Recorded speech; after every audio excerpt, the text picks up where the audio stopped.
하나님 말씀을 선포할 때 모든 대적은 떠나가고 하나님 은혜는 충만하게 임하신 줄 믿습니다. 오늘의 본문의 토라 포션 본문을 한글로 읽으시고 또 히브리어로 읽어보도록 하시겠습니다. 내가 나가서 대적과 싸움을 당하여 내 하나님 여호와께서 그들을 내 손에 붙이시므로 내가 그들을 사로잡은 후에 히헷제 라하마 알 오예레이카 우타노 아도나이 엘로헤이카 베안데니카 젠샤이타 시으로. 오늘도 주여 은혜가 풍성한 하루가 다 되시기를 주님의 이름으로 축원합니다. 거룩한 샤밧에 함께 예배하는 모든 분들의 하늘의 신령한 은혜가 가득 채워지는 복된 하루가 다 되시기를 주님의 이름으로 축원합니다. 우리가 이 토라 포션을 계속 같이 읽었습니다. 특별히 오늘 토라 포션에는 우리가 율법이 토라가 613가지라고 그러죠. 그래서 행하라 246가지, 또 행치 말라, 하지 말라 이게 365가지, 이렇게 해서 613가지라 표현합니다. 특별히 우리가 읽은 이 오늘의 토라 포션 키때째 안에는 이런 토라가 72가지나 72개나 들어있는 아주 토라가 많이 들어있는 그런 토라 포션이라 할 수 있습니다. 그래서 그 72개를 우리가 다 하나하나 따로 설교하기도 쉽지 않고요. 또 설교한들 아무리 설교를 잘해도 말씀만 하겠습니까? 그래서 말씀을 읽는 것이 가장 복된 시간이죠. 그래서 우리는 우리가 일반 교회하고 다른 장점은 예배 시간에 말씀을 많이 읽는다는 거죠. 그래서 이게 참 아주 귀한 시간입니다. 보통 교회는 말씀 한 절 읽고서 그 나머지는 설교하는 시간이 거의 전부잖아요. 우리에게는 그래도 한 20분 정도 이 말씀을 읽을 수 있다는 시간이 얼마나 복된 시간인지 몰라요. 왜냐하면 무엇보다도 이 말씀은 우리가 읽고 있습니다만 사실은 선포하는 것이죠. 선포. 우리는 읽는다라고 생각하는 것은 그 말씀이 많이 이렇게 가감되어 있기 때문에 이것은 폐하고 이것은 이래서 우리한테 상관이 없고 해당이 안 되고 그렇잖아요. 음식물 규례도 이미 다 주님이 정결케 했으니까 해당이 안 되고 이런 어떤 할례나 희생제사나 이런 것들이 다 해당 사항이 안 된다고 생각하기 때문에 그냥 읽어주는 거예요. 읽어주는 거. 그런데 말씀이 1.1획도 가감되지 아니하고 주님이 정한 시간까지 우리가 올라온 하제죠. 그 7,000년 기간 동안에 주님께서 영원하다라고 말씀하신 기간 동안은 1.1획도 폐하지 않았다면 우리가 말씀을 읽을 때 그 한 절 한 절이 지금 나에게 선포하시는 것이죠. 이 시내산에서 이 토라의 말씀이 선포됐지만 그때는 이례적인 선포지만 그 선포는 나에게 계속 끊임없이 말씀이 선포로 다가와야 되는 것입니다. 그래서 우리 말씀 읽을 때 1.1획도 가감하지 않냐고 그 말씀대로 내가 그 말씀이 주님이 지금 내 귀에 우 샤마르텐 하고 선포하고 있다는 사실을 믿으시기를 주의 이름으로 축원합니다. 시내산의 사건은 한 번의 사건이지만 그 한 번의 사건이 끊임없이 우리 귀에 들려오는 거죠. 우리가 한 번 말씀을 읽어서 그 말씀이 평생 내 안에서 막 쟁쟁쟁쟁하고 살아서 움직인다는 거 얼마나 좋겠어요. 근데 인간이 그만큼 지혜롭지 못해요. 그래서 주님은 그걸 잘 알기 때문에 이 말씀을 주야로 묵상하라는 거죠. 한 번 읽은 말씀이 평생 간다라면 이거 얼마나 좋겠어요. 그냥 계속 말씀이 살아있으니까. 근데 인간이 그렇지 못해서 끊임없이 읽어야 되고 주야는 묵상해야 되고 그 가운데 것을 지켜 행하기 힘쓰고, 그래서 이 마음판에 새겨있도록 끊임없이 우리는 태필린을 하는 거죠. 태필린. 그래서 그 말씀이 살아서 이 장부에 기록돼서 우리 그 말씀이 우리 인생을 이끌어갈 때 가장 복 있는 인생길이 다 되실 줄 믿습니다. 우리가 설교는 어찌 보면 해석이다라면 그냥 있는 그대로 우리가 있는 그대로 말씀들을 아멘으로 받아서 말씀의 실상이 이루어지는 복된 자가 다 되실 줄 믿습니다. 자, 오늘 이번 주 키때째 말씀을 통해서 또 잠깐 은혜를 나눕니다. 먼저는 우리가 에루럴이죠. 에루럴. 우리 지난주에도 이 에룰에 대해서 잠시 말씀을 나눴습니다. 첫 번째, 이 신부가 결혼식장에 들어가려면 예수와의 보혈로 그 세마포를 깨끗하게 준비하여 점도 없고 흠도 없이 모든 주님 잡힌 이 구김살을 씻어내서 토라의 말씀으로 판단하여 정결하게 준비하는 것 같이 이 에루르는 주님의 신부로 단장되는 기간이다, 이렇게 말할 수 있겠습니다. 민수기 19장 19절 한번 읽습니다. 그 정결한 자가 셋째 날과 일곱째 날에 그 부정한 자에게 뿌려서 일곱째 날에 그를 정결하게 할 것이며 그는 자기 옷을 빨고 물로 몸을 씻을 것이라 저녁이면 정결하리라. 아멘. 자, 이 성전에 들어가기 전에 반드시 정결 예식을 행하는데 그때 셋째 날과 일곱째 날 이렇게 표현하죠. 그래서 일반적으로 셋째 날은 바로 이 모세를 통해서 신에서 토라를 주신 3,000년, 이 3,000년 어간에 시반을 6일 날 토라를 줬다, 이렇게 이해하고요. 또 일곱째 날은 7,000년 주님이 다시 오셔서 천년왕국을 이루는 그때를 또 여기가 의미한다라고 할 수 있겠습니다. 그래서 이 셋째 날은 신의 산 토라가 마음과 생각에 기록돼서 그 말씀으로 주님의 신부로 잘 단장되는 것, 이것이 바로 7,000년의 타임라인이다, 이렇게 표현할 수 있겠습니다. 그래서 이 말씀들이 우리 마음의 생각에 기록돼서 그 우리 신앙의 여정을 이끌어가 될진데 이 7,000년의 타임라인을 우리가 이해하고 그 말씀들이 또 이뤄가는 그 지금 어간 마지막 달이 에루럴이라 이렇게 표현할 수 있습니다. 에루럴. 그래서 이 에루럴 기간은 마지막으로 주님의 신부로 단장되는 기간이요. 이때 더욱더 우리 그동안도 열심히 주님이 보시기에 합당한 신앙 되기 위해서 이제까지 왔지만 더욱더 남은 기간 동안에 에루럴 테슈바 회개 기간이 정결한 천으로 잘 준비될 수 있는 저와 여러분이 반드시 돼야 될 줄 믿습니다. 그래서 이 에루럴이라는 단어가 이 셋째 달 시반월의 별자리가 제미나이, 그래서 둘이라는 의미를 가지고 있는데 이것은 남편과 아내가 하나 되는 달이다, 이렇게 표현합니다. 우리가 남편과 하나가 그동안에 이렇게 어떤 틈이 있었더라면, 흠이 있었더라면 이제는 온전히 하나 되는 달이 되어야 될 것이고, 또한 이 돌판이 두 돌판이잖아요. 두 돌판이지만 말씀은 하나란 말이죠. 이 두 돌판이 하나가 되는 달이고, 또 주님과 우리가 온전히 태슈와 회개가 이루어져서 진정한 하나를 이룰 수 있는 진정한 그 관계가 회복되는 축복이 있어야 될 줄 믿습니다. 우리가 이 절기 때마다 항상 그 예물을 가지고 제물을 이 희생제사를 하나님께 드리죠. 그런데 하나님의 목적은 희생제사에 있는 것이 아니에요. 하나님의 목적은 그 희생제사를 드리고자 하는 그 마음을 받으시는 것이지 희생제사의 제물에 눈이 어두우신 분이 아니단 말이죠. 우리는 마치 제물을 드려서 제물이 우리 죄를 사하는 것으로 오해했던 것이죠. 제물을 드리고자 하는 그 마음 중심을 받으신 거죠. 그래서 하나님은 외모를 보지 아니하시고, 하나님은 제물을 보지 아니하시고 중심을 보신다는 거죠. 하나님이 제물에 관심 있는 것이 아니라 제물을 드리고자 하는 그 마음을 받으시듯이 그 마음을 무엇을 가지고 표현하시느냐, 그것이 희생 제물을 통해서, 또 희생 제물의 완성이 또 예수하시죠. 그 예수를 바라볼 수 있도록 그 모든 시스템이 이렇게 제사의식을 통해서 말씀하기도 할 수 있겠습니다. 우리 모든 시스템을 통해서 더욱더 주님을 사랑하고 더욱더 주님을 닮아가며 주님과 진정한 애아들을 이룰 수 있는 축복이 있어야 될 줄 믿습니다. 이 에루럴이라는 단어를 우리가 잠깐 게마트리아를 우리가 살펴보니까요, 이 게마트리아 67이라는 수치를 가지고 있는데 이 67과 같은 수치를 가지고 있는 단어가 비나, 우리가 유대인들의 카발라, 그 신비주의의 그 영성 속에 10가지 세피르트가 있는데 그 중에 하나가 비나라는 단어인데요. 비나가 총명, 분별을 말하는데 결국은 영분별력을 말한다는 것이죠.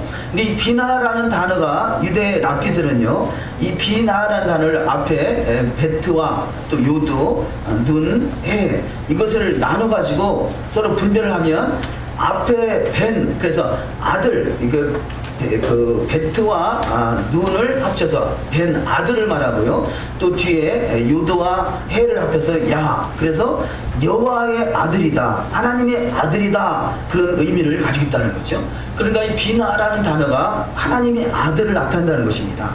그래서 이 엘로힘이라는 단어 속에 비나가 들어있는 거죠. 비나는 하나님의 아들이 그 엘로힘 속에 포함되어 있는 것을 말하고 있죠.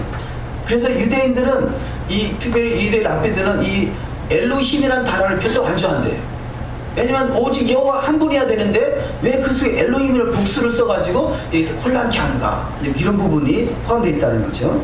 어쨌든 이 에루르는 바로 하나님의 아들, 이 총명 영분별, 그래서 이 하나님의 아들로 말미암아 더욱더 영적인 분별력을 더 확정할 수 있는 저와 여러분이 신앙이 되어야 될 줄 믿습니다. 그래서 모든 이 제사의 제물은 피잖아요. 피는 생명이라고 그러지 않습니까? 그래서 예수의 피로 우리가 죄사함을 받고 구속함을 받아서 우리 신앙생활은 우리가 열심히 예배하고 찬양하고 또 주님 앞에 기름 부음을 받는다. 이것은 바로 예수의 피가 우리 영혼 속에 흘러가는 것이죠. 그래서 우리가 치료 제가 예전에 어떤 그 영성사역, 그런 은사사역을 사모해가지고 여러 군데 다니던 중에 한 군데 수원이라는 곳이 있어요. 수원에 가면 영성사역을 하는 데가 있는데요. 거기서는 이 말씀들을 이게 나눠요. 예수의 피, 이런 단어들만 계속 모아가지고 책으로 만들어 놓고요. 여기는 뭐 어떤 이 영성 있는 이 말씀이란 책, 말씀이란 구절만 쭉 구분해서 나누기도 하고, 이렇게 특정한 단어들을 중심으로 해서 말씀 나누는데, 우리가 치료받기를 원한다. 그러면 그 예수의 피라고 기록되어 있는 단어들, 그것을 한 책 한 권으로 만들어 놨어요. 그래서 계속 읽는 거예요. 계속 우리가 태필을 하듯이 계속 그 말씀을 읽으면 어느 순간인가 그 예수의 피가 내 안에서 살아서 역사한다는 거죠. 그래서 치료를 받게 되고 그런 체험들을 많이 하게 되는데요. 그래서 혹시 필요하신 분 있으면 내가 그 책을 빌려드릴 수 있겠습니다. 복사를 해서 쓰시던지. 저도 그래서 늘 하루 종일 예수의 피만 막 묵상하는 거죠. 예수의 피만 계속 읽는 거예요.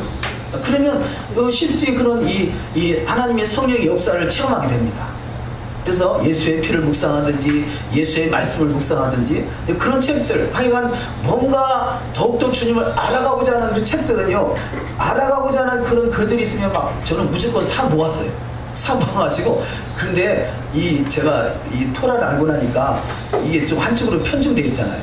한쪽으로 편중돼 그런 책을 많이 버리기도 하고 또 집에 많이 쌓아놓기도 하고 있습니다만, 어쨌든 그 또 하나의 중요한 영성의 하나의 훈련이라는 거죠. 예수의 피를 묵상하는 것. 그래서 아주 중요한 또 하나의 그 주님을 알아가는 데 필요한 과정이라 할 수 있겠습니다. 우리는 전인적인 치료가 일어나야 되지만 때로는 그런 예수의 피만 묵상하는 그런 부분도 필요한 것을 우리 삶 속에서 경험할 수 있습니다. 자, 에루르는 그래서 이 게마테리아가 하나님의 아들, 여호와의 아들이라는 그 의미와 같은 명령을 가지고 있다. 그래서 더욱더 우리 신앙이 하나님을 알아가는 신앙이 되어야 될 줄 믿습니다. 자, 두 번째 토라 보시면 오늘 택제, 내가 나가서 예수와의 신분은 이스라엘 장자다. 그런 메시지를 함께 나눕니다. 이 택제라는 건 나가서인데요. 이 야자, 원형이 야자인데 나아가다, 진행하다, 발행하다, 떠나다. 그래서 이 타브와 또 짜딕과 알렙으로 되어 있는데, 타브는 언약, 십자가를 말하고, 짜딕은 낚시, 사냥하다, 잡다, 알렙은 메시아, 하나님 황소, 이렇게 표현하는데요. 그래서 이 택자는 메시아의 짝이 될 것이다. 그렇게 우리 파자할 수 있겠고, 너를 신부로 낳게 될 것이다. 또 메시아의 신부로 사냥하게 될 것이다. 이런 말씀으로 나눌 수 있겠는데요. 그래서 예수와의 제자들은 그 고기 낚는 어부가 되게 하리라 그러잖아요. 또 이 구약에서는 사냥꾼이다 이렇게 표현합니다. 사냥꾼, 고기 낚는 어부, 이런 표현들이 바로 하나님이 우리를 낚으시는 거죠. 낚으신다. 그래서 이 낚다라는 그 의미를 가지고 있는 것이 우리가 공중수색에 끌어올려, 이것을 휴거한다 그러죠. 휴거도 그 낚다라는 그 의미를 가지고 있다는 것입니다. 데살로니가전서 4장 16절 이하 말씀, 주께서 호령과 천사장의 소리와 하나님의 나팔로 치니 하늘로 쫓아 강림하시리니 그리스도 안에서 죽은 자들이 먼저 일어나고 그 후에 우리 살아남은 자도 저희와 함께 구름 속으로 끌어올려 공중에서 주를 영접하게 하시리니 그래야 우리가 항상 주와 함께 있으리라. 아멘. 구름 속으로 끌어올려, 여기서 짜딕이라는 단어, 공중에서 주를 영접한다. 이 주님이 하나님을 영접한다는 것이죠. 우리는 구름 속으로 끌어올려서 예루살렘 성으로 입성하는 축복이 다 있어야 될 줄 믿습니다. 자, 오늘의 토라 포션이 또한 이 키때째가 내가 나가서, 이것이 49번째입니다. 49번. 이 49번은 바로 49번째 말씀이고 또 72개의 미츠보트 명령이 여호와의 명령, 이 율법은 토라는 명령인 것이죠. 이 명령이 포함되어 있다 그러는데요. 49 다음에 50이잖아요. 이 49에서 이 내가 나가서 이 말씀은 바로 50 희년을 완성시키는 마지막 단계다 이렇게 표현할 수 있겠죠. 그래서 에르르는 바로 이 그 주님을 만나는 가을절기의 마지막 단계가 되겠고 또 이 히태째 또한 나가서 바로 희년을 맞이할 수 있는 마지막 준비 단계다 이렇게 표현할 수 있겠습니다. 그래서 이 49번째 그 히태째 내가 나가서 그래서 주님의 신부로 잘 단장될 수 있는 복된 여정이 반드시 되어야 줄 믿습니다. 레위기 25장 8절 너는 7 안식년을 계수할지니 이는 7년이 7번인즉 안식년 7번 동안 곧 49년이라. 이 49는 곧 바로 희년을 맞이하는 49번째 마지막 전 단계다. 우리가 주님을 맞이하는 마지막 전 단계. 그래서 가을절기는 결국은 이 마지막 단계도 되지만 새롭게 출발하는 단계죠. 그래서 이 6천년이 마감하고 7천년이 새롭게 출발하는 단계가 가을절기부터 시작될 것이고 또 주님과 함께 천년왕국을 이루는 그 천년왕국의 주인공이 반드시 되는 축복이 있을 줄 믿습니다. 그래서 이 49번째 단계, 이 49번째 단계가 뭐 주빌리, 뭐 요벨 이런 단어를 씁니다만 그래서 49를 완성시키고 희년에 들어갈 수 있는 단계, 그 희년의 주인공이 반드시 되어야 될 것입니다. 제가 뭐라고 여기다 써놓겠는데요. 글자를 조그맣게 써놔서 잘 안 보이는데 메시지를 전하려고 했는데 생각나면 전하도록 하겠습니다. 자, 세 번째, 아담 이후 이 땅은 영적 전쟁터라는 것이죠. 예, 지금 이 택잡에 나가서라는 의미가 뭐겠어요? 지금 이 나가서라는 것은 전쟁터에 나가서 그 전쟁터에서 여인을 취해왔는데 그 여인이 너가 마음에 들거든 신부로 삼을 수 있다는 거죠. 자, 이 세상은 에덴에서 쫓겨나는 순간부터 이 세상은 전쟁터가 되어버렸어요. 전쟁터. 그래서 이 하나님께서 이 땅에서 주님의 신부로 삼을 자를 낳는 것이죠. 우리는 태어날 때부터 진노의 자녀라고 그러잖아요. 본질상 진노의 자녀다 그래요. 왜냐하면 이미 마귀에게 빼앗긴 그 대적의 문을 빼앗긴 그들을 주님의 피로 말미암아 주의 공로로 십자가의 공로로 다시 사셔가지고 우리를 그를 하나님의 자녀로 삼고 주님의 신부로 삼는다는 것이죠. 그래서 아담 이후 이 땅은 영적 전쟁터입니다. 하나님의 군대가 전쟁에 나가서 취한 것은 하나님의 성물이 되어집니다. 이때 취한 사람들은 예수의 신부가 될 자격이 있습니다. 주님의 신부로 청함받은 자들은 택함받은 에스더와 같이 아리따운 여인으로 단장되어야 합니다. 자, 주님이 우리를 선택하셔서 그 속에서 마음에 맞는 자를 신부로 삼을 수 있다는 거죠. 자, 우리가 다 예수를 믿는다고 다 신부는 아니라는 것입니다. 그 노획한 모든 노획물 중에서 너가 마음에 드는 여인을 신부로 취할 수 있다는 것이죠. 첫 번째, 전쟁에서 싸움을 당하여 포로된 자 중에 신부를 삼을 수 있습니다. 신명기 21장 10절 이하 말씀. 내가 나가서 대적과 싸움을 당하여 내 하나님 여호와께서 그들을 내 손에 붙이심으로 내가 그들을 사로잡은 후에 내가 만일 그 포로 중에 아리따운 여자를 보고 연연하여 아내를 삼고자 하거든. 그 여인 중에서, 많은 여인 중에서, 이 땅의 피조물은 여인이라 표현할 수 있는데요. 여인 중에서 아내를 삼고자 하는 마음이 있거든 그 여인을 구별시키라는 거죠. 우리가 주님의 신부로 택함을 받았다면 우리가 주님의 신부다운 신부 되기 위해서 구별하는 신앙이 필요하다는 것입니다. 그 구별하는 것이 바로 토라인 것이죠. 그래서 에스더가 바로 왕비로 택함을 받기 위해서 1년 동안 그가 구별되는 훈련을 하죠. 그래서 에스더 2장 4절 왕의 눈에 아름다운 처녀로 와스디를 대신하여 왕후를 삼으소서 왕이 그 말을 선히 여겨 그대로 행하니라. 그래서 왕비였던 와스디를 대신해서 왕비를 삼기를 작정하고 그 중에서 신부 단장을 시키는데 그 중에서 택함 받은 자가 에스더라는 것입니다. 많은 사람들이 신부로 단장되는 훈련을 했지만 택함 받은 사람은 그렇게 많지 않다는 것이죠. 그래서 청함 받은 자는 많되 택함 입은 자는 성경에 적다라고 표현합니다. 마태복음 22장 14절 청함을 받은 자는 많되 택함을 입은 자는 적으니라. 에스더가 신부로 단장되기 위해서 에스더 혼자만 신부로 단장시킨 것이 아니라 수많은 여인들이 신부를 단장했지만 그 중에서 에스더가 택함을 받은 자 같이 이 많은 사람들이 예수를 믿어 청함을 받았지만 그 중에 택함을 받은 자는 힘이 적은 것을 우리가 알 수 있습니다. 그만큼 주님이 신부로 단장되는 일이 쉬운 일만은 아닌 것을 볼 수 있습니다. 두 번째, 장자의 상속권은 부모와 부모의 의지와 상관없이 태어난 순서대로 아들들에게 기업을 나누어 줍니다. 장자권은 이스라엘 사회에서 첫 아들에게 주어지는 책임이요 특권입니다. 하지만 장자가 율법을 벗어나 하나님께 범죄했을 때는 장자권을 잃어버릴 수 있다는 것입니다. 저와 여러분이 택함을 받았다는 것은요, 장자로 부름을 받았다는 사실이거든요. 근데 그 장자로 부름을 받았지만 그 장자의 특권을 놓치는 자가 있는데, 여호와의 율법을 벗어나면 그 장자의 특권을 놓치는 것입니다.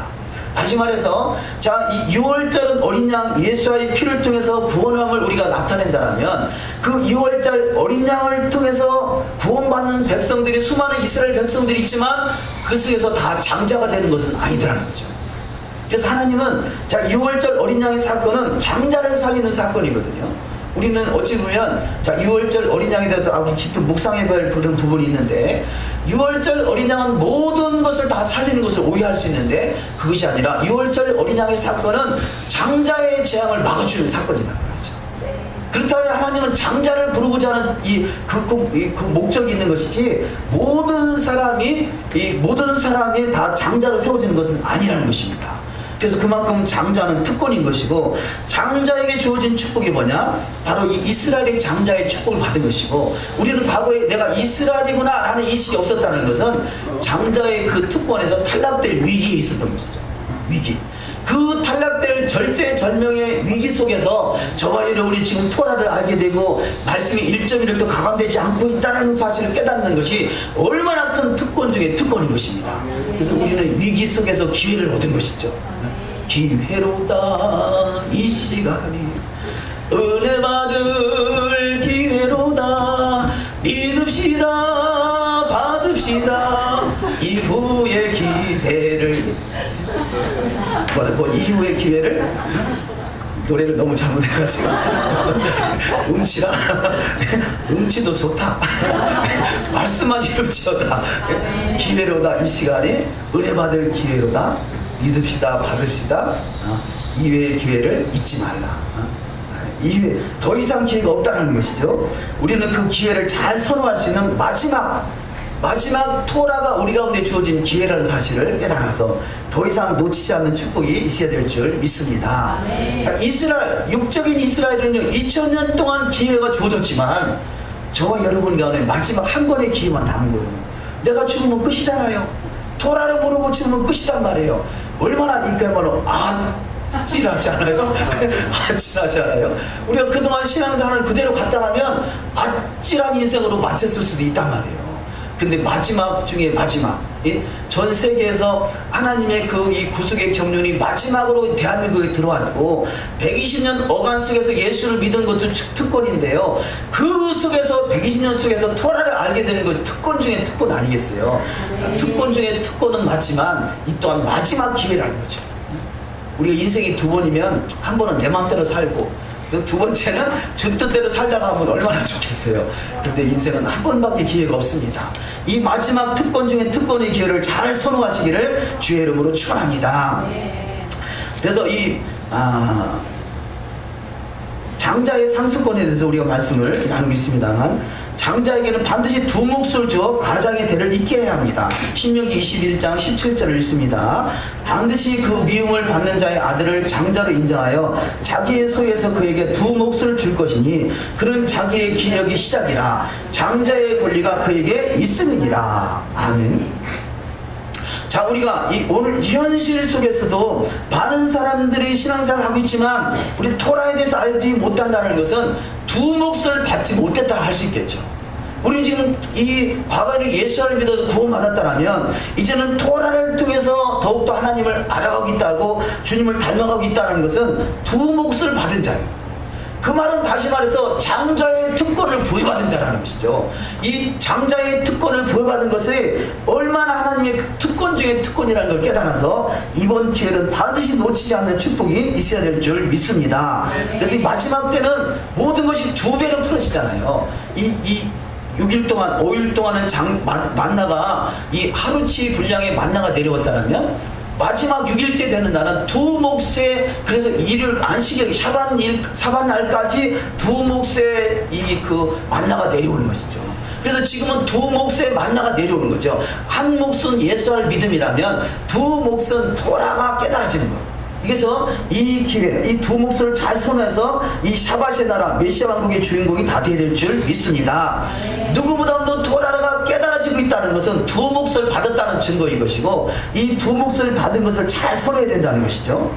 세 번째, 르우벤은 아비의 침상을 더럽힘으로 장자권을 잃어버리고 맙니다. 자, 이렇게 두 몫을 받았던 르우벤은 토라를 잃어버림으로, 아비의 침상을 더럽힘으로 장자권을 잃어버리게 되더라는 것이죠.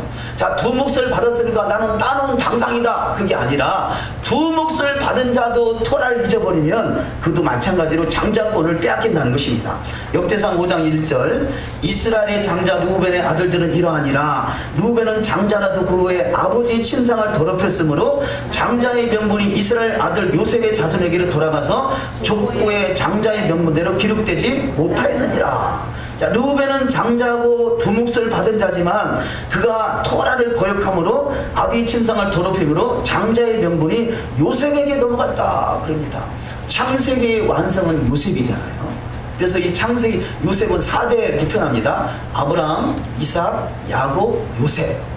그래서 이 한 대를 보통 30년으로 잡아서 3, 4, 12, 120년. 우리가 이 대한민국의 토라가, 이 대한민국의 믿음이 들어온 지가 120년, 130년 됐잖아요. 그래서 지금을 4대째라고 표현해요. 4대. 우리 신앙도 이 혈통적으로 4대째 되는 집안이 있는가 하면 우리는 믿음으로 말미암아 지금 대한민국의 4대가 이루어지고 있는데요. 이 4대는 바로 요셉의 시대인 거죠. 요셉의 시대. 요셉의 시대고 창세기 완성이 또 요셉인 것이죠. 요셉은 아주 중요한 메시지를 가지고 있는데요. 요셉은 곧 예수아를 말하는 것이죠. 자, 그러면 요셉이 어떤 인생을 살았습니까? 요셉이 결국은 그가 이 장자로 태어나진 않았지만 그가 장자의 축복을 받게 되는 것은, 요셉은 토라를 공부하는 사람이고요. 그랬더니 어떻게 됩니까? 형제들에게 미움을 사가지고 그가 팔려가게 됩니다. 그래서 형제들에게 버림을 당해요. 그 버림을 당했던 그러나 그들을 살리는 축복이 요셉에게 있었고, 그들을 살림으로 말미암아 다시 이스라엘이 하나로, 이 12지파가 하나로 회복되는 역사가 나타나죠. 바로 예수아, 요셉은 바로 예수아를 말하는 것이고, 자, 예수아는 형제들에게 버림을 당했어요. 그럼에도 불구하고 그가 십자가에서 죽으심으로 형제를 다 살리는 축복이 일어나게 되고, 그를 통해서 남유다와 북이스라엘 살리는 역사가 나타나게 되는 거죠. 그래서 우리 마지막 때는 요셉을 잘 묵상해야 되고요. 요셉이 하는 일이 뭐겠습니까? 이 요셉은 애굽에서, 세상에서 두 몫을 받는 것이죠. 그래서 마지막에 풍년 때 그 두 몫을 걷어가시고 창고에 모아드렸더니 그 흉년을 만나서 모든 이 애굽이 살려지고 또 애굽이 더 큰 축복을 받을 수 있는 기회가 요셉을 통해서 나타나게 됐다는 거죠. 저와 여러분이 요셉의 축복이 있다라면 지금 토라를 2배로 열심히 모아가지고 그 토라를 통해서 마지막 때 가족을 살리고 형제를 살리고 이웃을 살리는 축복이 일어나야 될 줄 믿습니다. 버림받았던 요셉이 그럼에도 불구하고 토라를 열심히, 그가 토라의 삶을 살아갔더니 그 인류를 구원하는, 이 애굽을 구원하는 축복이 있었던 것 같이 우리가 지금 토라를 배우는 이때 형제들에게 버림을 당할 수도 있다는 거죠. 미움을 사게 되고 억울하게 누명도 쓰고 팔려가게 되기도 하고, 그럼에도 불구하고 토라를 끊임없이 우리가 이뤄갈 때 나에게 버렸던 그들을 살릴 수 있는 기회가 우리 가운데 주어지는 축복이 일어날 줄 믿습니다. 그래서 바라옵기는 요셉의 축복이 일어나시기를 주의 이름으로 축원합니다. 어찌 보면 지금 이 속에요, 형제들에게 버림당한 사람도 있잖아요. 아, 내가 지금 잘 가고 있구나. 요셉과 같이 지금 잘 가가지고 애굽에 지금 들어가서 그 중에서 애굽에서 이제 두 몫을 잘 열심히 모아가지고 이제는 바로 형제를 살릴 수 있는 기회가 앞으로 나에게 펼쳐지게 되는구나. 그때를 향해서 내가 지금 이 기회를 잘 선호하리라. 억울하다고 속상하다고 이 괘씸하다고 그렇게 악을 품을 때가 아니라 우리는 그때에서 하나님 나를 쓰시기 위해서 버림당했다는 그 사실을 깨달아서 그 버림당한 사실을 감사하시길 주의 이름으로 축원합니다. 그래서 이 야고보를 통해서 마지막 때 그러잖아요. 너희가 시험을 만나거든 온전히 기쁘게 여기라. 왜냐? 시험은 다 힘들지만 그걸 통해서 가족을 구원하고 인류를 구원할 수 있는 기회가 나를 통해서 나타나기를 하나님이 작정하셨다는 거죠. 그래서 형제를 통해서 버림당했고 형제를 억울하게 누명을 쓰고 이것은 우리에게 축복인 것입니다. 최소한 요셉의 믿음이 있고 최소한 지금 마지막 때라는 사실을 믿는다면 당연히 버림을 당해야 되는 것이에요. 끊임없이 버림을 당해야 되는 것입니다. 그런데 그럼에도 불구하고 끊임없이 믿음으로 사는 사람들이 요셉의 기름 부음이 있는 사람인 것이죠. 네? 아이고 남들 싫어하는 일을 내가 왜 해? 라고 포기해버리면 형제도 살지 못할 것이고 그 인생도 차움을 받았지만 택함을 입지 못할 것입니다. 우리는 갑절의 축복이 요셉의 축복이 마지막 때 이루어지는 역사가 일어날 줄 믿습니다. 예, 그래서 세 번째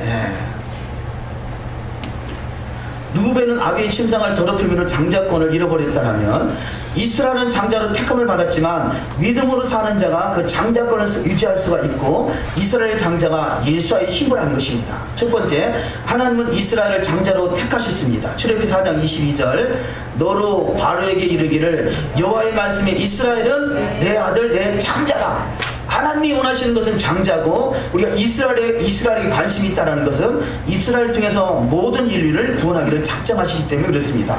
두 번째, 에서는 장자의 명분을 가볍게 여김으로 야곱에게 빼앗기게 됩니다. 창세기 25장 33절 야곱이 이르되 오늘 내게 맹세하라. 에서가 맹세하고 장자의 명분을 야곱에게 판지라. 야곱이 떡과 팥죽을 에서에게 주매 에서가 먹으며 마시고 일어나 갔으니 에서가 장자의 명분을 가볍게 여김이었더라. 우리가 지금 토라를 알아가게 되고 토라를 깨달아지는 것을 가볍게 여기서는 안 된다는 거죠. 지금 이 에서는 그야말로 이 배가 고픈 것, 배고픔을 참지 못하고 장자의 명분을 가볍게 여겨서 팥죽 한 것에 장자권을 빼앗기고 말았어요. 팔아먹고 말았어요. 우리 가운데 주어진 토라가 얼마나 소중한 것인가 이것을 깨닫는다면 그야말로 금식해서라도 그 장자권을 취득하는 자가 되어야 될 줄 믿습니다. 우리 마지막에 토라를 가볍게 여기면요, 토라를 우습게 여기면 우리가 이 에서와 같이 버림당할 수도 있다는 것이죠. 에서는 그가 장자로 태어났지만 결국 야곱에게 장자권을 빼앗긴 것은 여호와의 말씀을 가볍게 여겼기 때문에 그래요. 우리는 여호와의 말씀을 두렵고 떨림으로 이뤄가는 자가 되어야 될 줄 믿습니다. 세 번째, 모세의 아들 장자라 할지라도 합당치 않으면 하나님이 죽이시려고 합니다. 택함 받은 모세도 그 아들, 그래서 여러 가지 유추해 볼 때 이 모세의 아들 할례를 받지 않았던 것을 우리가 인식할 수 있는데요. 그래서 할례를 행함으로 이는 피난편이다. 그래서 아들이 살려지게 되는데 이 모세의 아들이라도 하나님이 죽이려고 하더라는 것이죠. 출애굽기 4장 23절 내가 내게 이르기를 내 아들을 보내주어 나를 섬기게 하라 해도 내가 보내주기를 거절하니 내가 내 아들 내 장자를 죽이리라 하셨다 하라 하십니다. 그래서 이 모세 아들까지도 하나님이 죽이려고 했지만 그러나 모세 아내가 깨닫고 할례를 함으로 이 아들이 살아나게 됩니다. 우리 다 같이 한번 읽어보십니다. 하나님이 택한 받은 장자들은 하늘에 속한 자들입니다.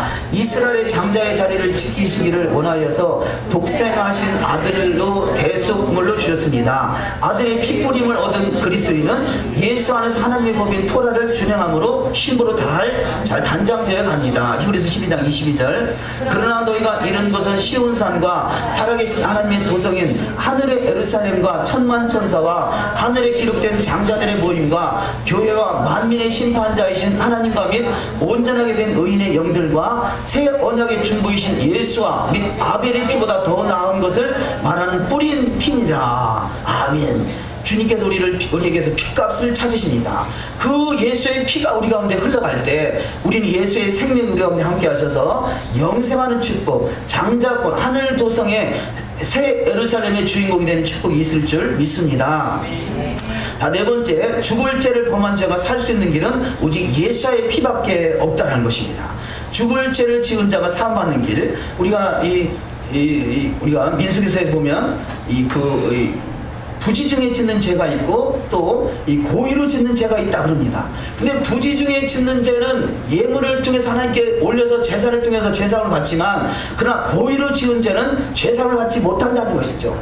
그래서 죽을 죄라는 것이에요. 죽을 죄. 오늘 본문에서 죽을 죄라는 그런 말을 쓰고 있는데요. 우리는 죽을 죄, 이 죄 중에서도 그야말로 사형하는 죽을 죄가 있고, 그러나 그 대가를 지불하고 용서받는 죄가 있다는 것이죠. 그런데 그 죽을 죄는 오직 예수의 피밖에 우리를 살리지 못한다는 것입니다. 민수기 15장 30절을 우리가 읽습니다. 본토인이든지 타국인이든지 고의로 무엇을 범하면 누구나 여호와를 비방하는 자니 그의 백성 중에서 끊어질 것이라. 그런 사람은 여호와의 말씀을 멸시하고 그의 명령을 파괴하였은즉 그의 죄악이 자기에게로 돌아가서 온전히 끊어지리라. 이스라엘에서 끊어지는 것이 저주입니다. 그리고 또 이 성전에서 성전 밖으로 쫓겨나는 것이 저주인 것이죠. 이스라엘에서 끊어진 것이 가장 큰 저주인데, 고의로 짓는 죄는 이스라엘에서 끊어진다. 이 죄는 본토인이든지 타국인이든지 동일하다라고 성경은 말씀하고 있습니다. 토라는 이 유대인에게만 적용시키는 것이 아니라 본토인이든지 타국인이든지 동일하게 적용시키는 것입니다.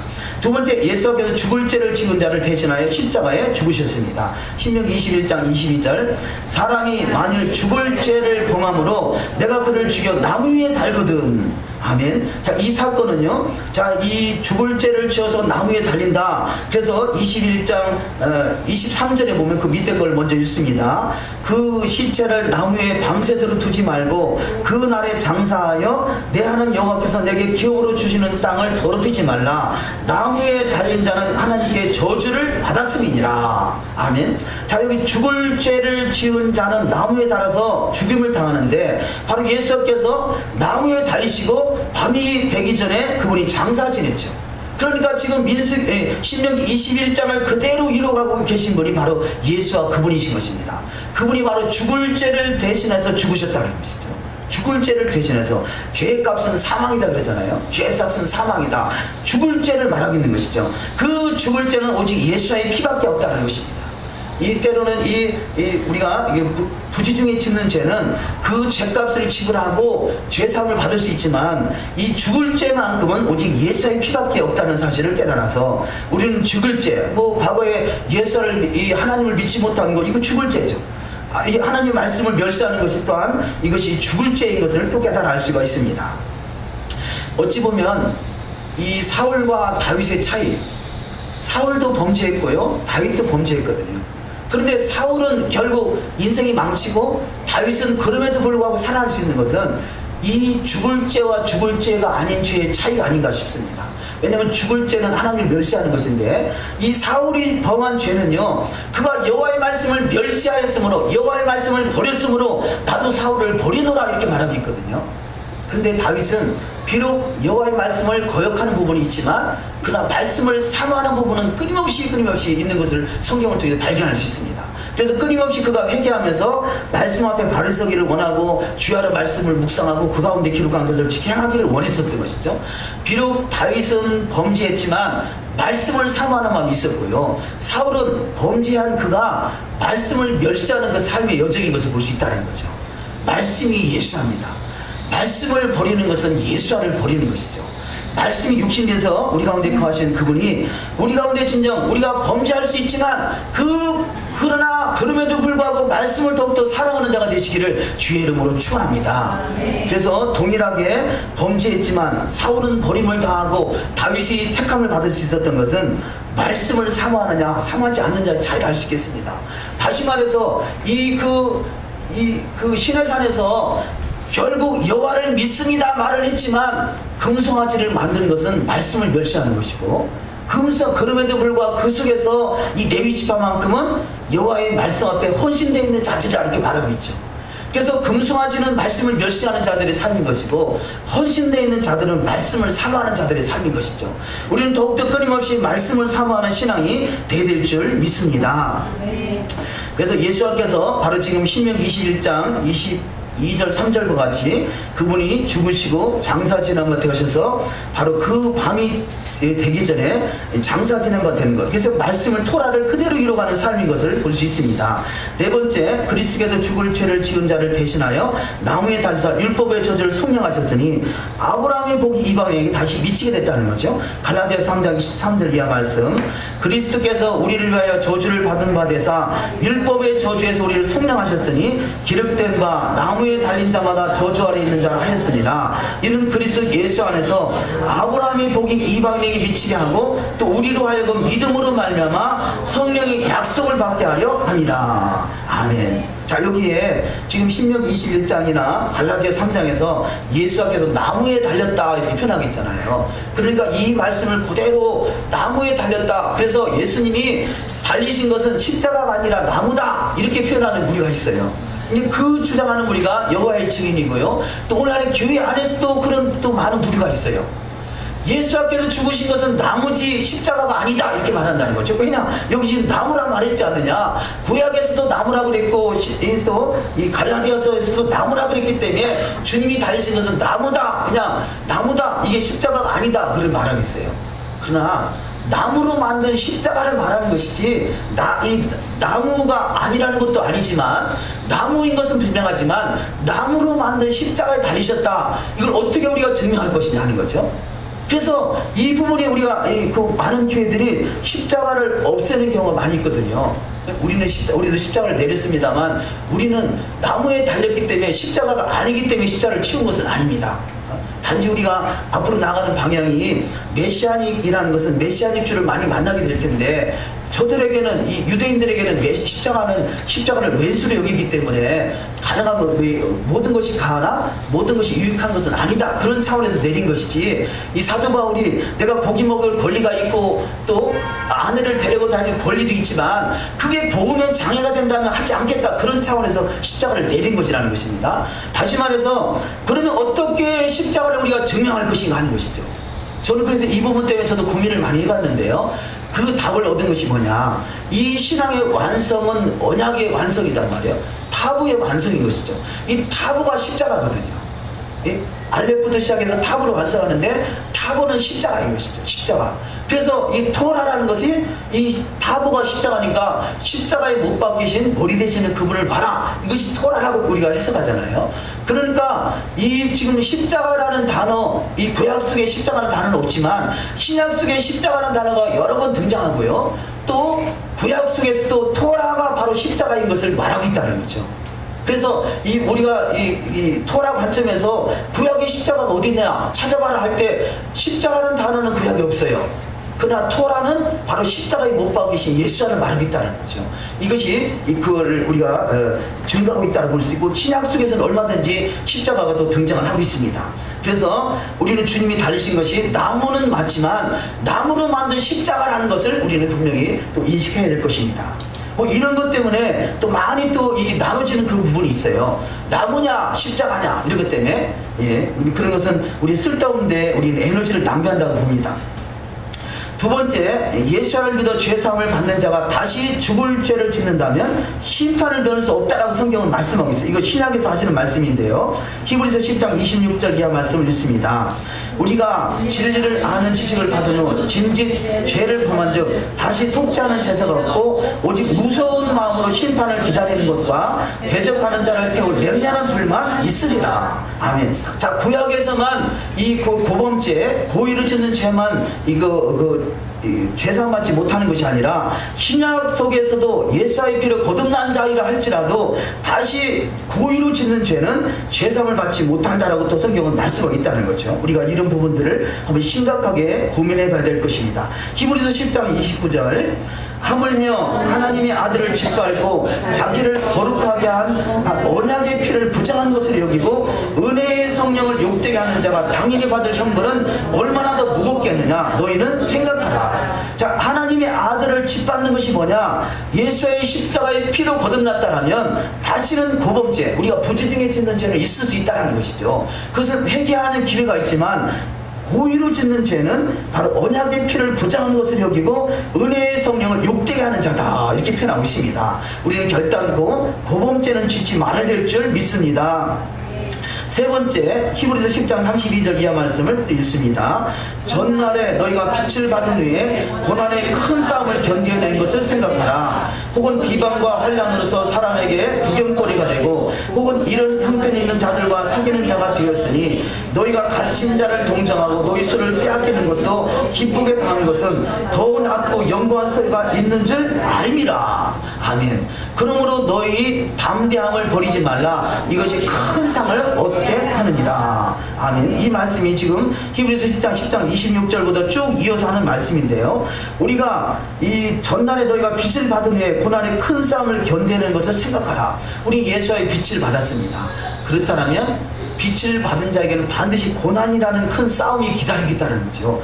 요셉이 토라 공부를 통해서 토라 공부를 완성하고 났더니 요셉의 아버지가 야곱이 요셉에게 채색 옷을 지어 입히잖아요. 채색 옷은 두 가지죠. 자, 그가 왕의 아들, 그래서 왕자이든지 아니면 토라를 완성시킨 자든지 둘은 바로 채색 옷을 입히는데 그만큼 존귀한 자로 세움을 받은 자가 요셉이라는 거죠. 토라를 공부하고 났더니 그가 찾아온 것이 뭐냐? 형제들에게 억울하게 팔려서 팔려가는 인생, 종으로 팔려가고 감옥에 갇히고 억울한 일들이 계속해서 끊임없이 연속되더라는 거죠. 이게 요셉의 삶인 것이에요. 저와 여러분의 토라를 알면 다 쨍하고 해뜨는 줄 알았더니 해는 떴지만 그러나 그 내 삶 속에서는 끊임없이 억울한 일들이 펼쳐지더라는 것이죠. 펼쳐지더라는 것이죠. 그러나 그것이 전부가 아니기 때문에 우리 가운데 큰 상이 있는 줄 알기 때문에 그럼에도 불구하고 우리는 토라를 이뤄가는 삶으로 나가야 된다는 것이죠. 더욱더 주님이 우리 가운데 빛을 비춘 사실을 깨닫는다면 더욱더 힘을 내셔서 더욱더 토라를 완성시켜 나가느니 그럼에도 불구하고 토라의 준행자가 더 되시는 축복이 반드시 되어야 될 줄 믿습니다. 세 번째, 토라를 적용하는데 본토이나 이방이나 동일하다는 것이죠. 민수기 15장 29절 이스라엘 자손 중 본토 소생이든지 그들 중에 거류하는 타국인이든지 누구든 부지 중에 범죄한 자에 대한 법이 동일하거니와. 아멘. 자, 이 토라는 본토인이나 이방인, 타국인이나 동일하게 적용시키고 있다는 거죠. 그런데요, 우리가 그 이사야서에 보면 감사하게도 너희가 이방인들이 안식일을 지킨다면 더 큰 하나님의 상이 있다고 말씀하고 있어요. 그러니까 우리는 왜냐하면 이스라엘에서 안식일을 지킨다는 것은 쉬워요. 왜냐하면 그 나라 문화니까. 그런데 이방인들이 안식일을 지키는 건 더 어려운 것이죠. 하나님이 그걸 다 이미 아시고 이사야서에 기록하고 있어요. 그래서 우리 가운데 토라를 준행한다는 건 당연히 본토인도 이방인도 준행해야 될 일이지만 이방인들이 그럼에도 불구하고 토라를 지킨다는 것은 더 큰 상이 있다는 것이죠. 그 사실을 믿으시고 여기 지금 본 말씀은 35절에서 그러므로 너희 담대함을 버리지 말라. 이것이 큰 상을 얻게 하느니라. 더 큰 상의 주인공들이 되시기를 주의 이름으로 축원합니다. 네 번째, 믿는 자가 음행하는 자나 우상 숭배하는 자나 술 취하는 자는 교회에서 내쫓아라는 것이에요. 우리가 고린도전서 5장 11절 이하 말씀을 읽습니다. 이제 내가 너에게 쓴 것은 만일 어떤 형제라 일컫는 자가 음행하거나 탐욕을 부리거나 우상 숭배를 하거나 모욕하거나 술 취하거나 속여 빼앗거든 사귀지도 말고 그런 자와는 함께 먹지도 말라 하니라. 밖에 있는 사람들을 판단하는 것이야 내게 무슨 상관이 있으리요마는 교회 안에 있는 사람들이야 너희가 판단하지 아니하랴. 밖에 있는 사람들은 하나님이 심판하시려니와 이 악한 사람은 너희 중에서 내쫓으라. 자, 고린도전서 5장에서요 이 과거에는 참 이해가 쉽지 않은 그런 부분인데 우리가 토라 안에 들어오니까 이해가 될 수 있는 것은, 자, 이 교회 밖에 있는 사람은 하나님이 심판하시니까 하나님께 맡기라는 것이죠. 예를 들어서 우리 밖에 있는 사람을 안식일 안 지킨다고 돌 들고 가서 돌로 칠 수 없잖아요. 왜냐하면 이스라엘이라는 나라 속에 있으면 돌로 쳐도 그것이 뭐 지금은 아닙니다만, 자, 성경적인 이스라엘은 돌을 쳐도 누가 뭐라고 할 사람 없어요. 그러나 우리는 지금 성경적인 이스라엘 땅이 아니단 말이에요. 우리가 살고 있는 것은 이방 땅인 것이죠. 그래서 이방 땅은 하나님이 다스리는 것이고 교회 안에서만큼은 토라로 다스리는 나라가 교회 아니라는 것이죠. 그래서 교회 안에서 음행하거나 이런 자들은 교회 밖으로 쫓아내라는 것이에요. 왜냐하면 교회 안에는 하나님의 나라인데 하나님의 나라에서는 결코 있을 수 없는 일이라는 것이죠. 왜냐하면 그가 교회에서 쫓겨나면 내가 이러다가 그야말로 지옥 가게 생겼구나 깨닫고 그가 영원히 구원을 받을 수 있는 기회가 된다는 것이죠. 제가 우리가 살아가면서 좋은 소식만 들어야 되는데요, 제가 어제는 참 불행한 소식을 들었는데 어떤 여인이 한 교회를 들어갔는데 그 교회의 남자들을 다 어떻게 했냐 제가 차마 말을 못하겠네. 이 오늘날의 교회 현실이란 말이에요. 이게 먼 데 있는 교회가 아니요, 가까운 데 있는 교회예요. 알만한 사람은 아는 교회예요. 참으로 가슴이 아픈 일이죠. 그런 사람은 교회 밖으로 내쫓으라는 거죠. 그냥 놔둬서 그냥 교회 들어오니까 그냥 좋아서 그냥 옹항옹하고 놔뒀더니 교회 남자들을 다 잡아먹었대. 죄송하고 내가 말을 해버렸네. 그게 이웃에 있는 교회에서 일어나는 일들이라는 거죠. 그런 사람은 성경에서 뭐라고 하느냐, 교회 밖으로 내쫓으라는 거예요. 과감하게. 그래야 교회가 산다는 거죠. 교회가 교회다워진다는 거죠. 이게 오늘날의 안타까운 오늘날의 현실이라는 것입니다. 마지막 5번째 우리 다 같이 한번 읽어보십니다. 출애굽하여 아직 대열을 갖추지 못한 이스라엘을 뒤에서 공격하는 비열한 행동을 하는 아말렉은 천하에서 도마를 당합니다. 약한 자를 공격하는 자는 아말렉입니다. 악인은 진멸을 당하고 오직 여호와의 말씀으로 살아가는 자가 안식의 나라 메시아국에 입성하는 자가 되어야 합니다. 아멘. 자, 이스라엘 백성들이 마지막 말씀으로 이들이 이 출애굽에서 이제는 대열을 갖추지 못한 안타까운 현실인데요, 그럼에도 불구하고 이 약한 자들을 뒤에서 공격하는 자가 있다는 거죠. 이것을 아말렉이라고 합니다. 그래서 아말렉은 하나님이 그가 대적하신다는 거죠. 천하에서 그를 다 지워버리겠다고 하시는 거죠. 약한 자들을 공격하는 거. 이 신앙은요, 씨름이라고 그러거든요. 신앙은 씨름이라는 건 뭐예요? 이 삿발을 메고서 정상적으로 붙들고 싸우는 게 씨름이잖아요. 그래서 우리 신앙은 씨름인 것이에요. 그냥 약한 자가 그냥 대적해서 다 진멸해버리고 이런 게 아니라 정상적으로 싸워서 이기는 것이 씨름인데요, 이 세상은 정상이 아니잖아요. 비정상이란 말이에요. 그래서 어떤 님이 뒤에 와서 뒤통수 칠지 몰라. 앞으로 그런 일이 우리가 닥칠지 몰라요. 어떤 상황이 우리가 어떻게 펼쳐질지 모르는 세상 속에 살아가고 있지만 그럼에도 불구하고 우리는 정상으로 싸우는 것, 이게 신앙인의 도리인 것이죠. 그래서 아말렉은 이 비정상적으로 싸우는 사람들이에요. 신명 25장 17절 이하 말씀을 읽습니다. 너희는 애굽에서 나오는 길에 아말렉이 내게 행한 일을 기억하라. 곧 그들이 너를 길에서 만나 내가 피곤할 때 내 뒤에 떨어진 약한 자들을 쳤고 하나님을 두려워하지 아니하였느니라. 그러므로 내 하나님 여호와께서 내게 기업으로 주어 차지하게 하시는 땅에서 내 하나님 여호와께서 사방에 있는 모든 적군으로부터 내게 안식을 주실 때 너는 천하에서 아말렉에 대한 기억을 지워버리라. 너는 잊지 말지니라. 아멘. 하나님께서 아말렉을 얼마나 미워하시는지 너는 천하에서 아말렉에 대한 기억을 지워버리리라. 아말렉을 미워한다는 거예요. 악한 자, 어떤 자가 악한 자냐? 특별히 이스라엘을 공격하는 자도 악한 자지만 이스라엘의 약한 자를 공격하는 자가 더 악한 자라는 것이죠. 우리는 이스라엘입니다. 이스라엘은 하나님의 눈동자입니다. 하나님의 눈동자같이 지키십니다. 그래서 법궤를 앞세우고 전쟁에 나갈 때 전쟁에서 전쟁할 때마다 이기잖아요. 그러나 법궤를 앞세워도 질 때가 있는데 언제냐? 여호와의 말씀을 거역하는 그 시대는 오히려 법궤가 화가 될 수 있다는 것입니다. 하나님의 영광은 말씀을 사모하고 말씀대로 이루가기를 힘쓰는 자에게 영광으로 나타나는 것이지, 그 말씀대로 행하지 아니하면서 하나님의 영광이 임하면 오히려 저주가 되시는 것입니다.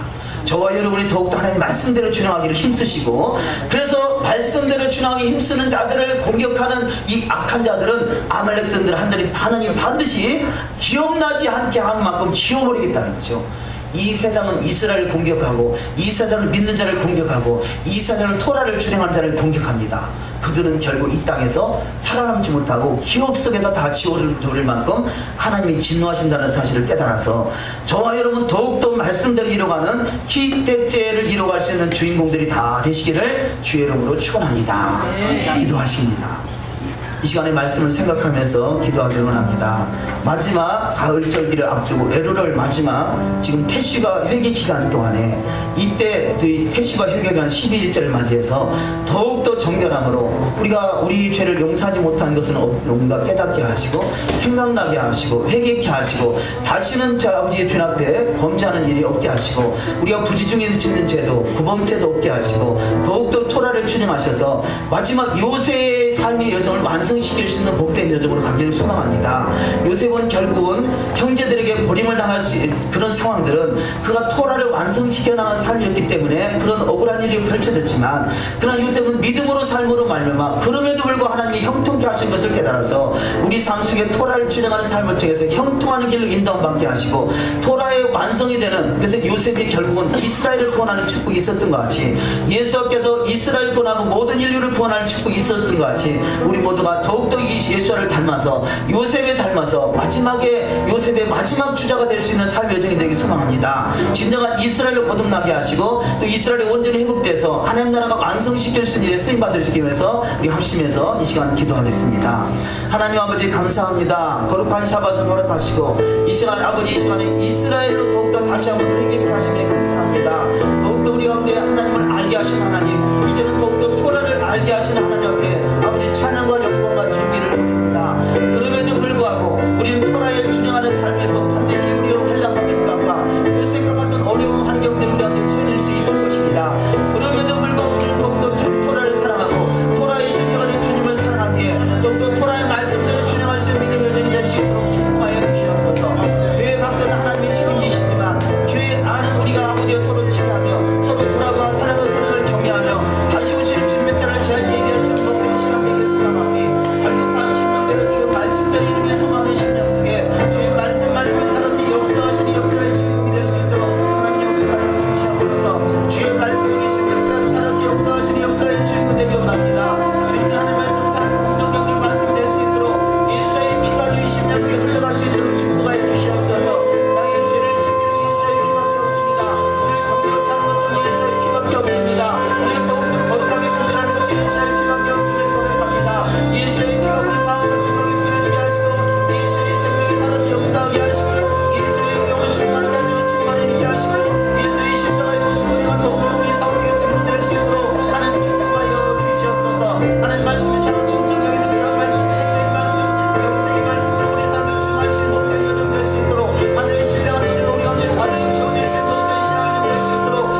주님을 찬양합니다.